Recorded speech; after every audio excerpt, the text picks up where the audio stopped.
إذ واعدنا موسى 40 ليلة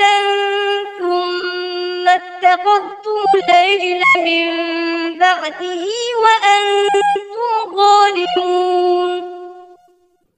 ثم عفونا عنكم من بعد ذلك لعلكم تشكرون وإذ آتينا موسى الكتاب والفرقان لعلكم تهتدون وإذ قال موسى لقومه يا قوم إنكم ظلمتم أنفسكم باتخاذكم العجل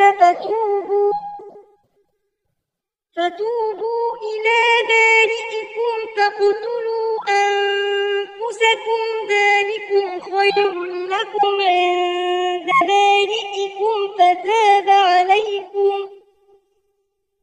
إنه هو التواب الرحيم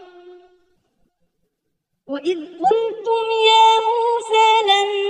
نؤمن لك حتى نرى الله جهرة فأخذتكم الصاعقة وأنتم تنظرون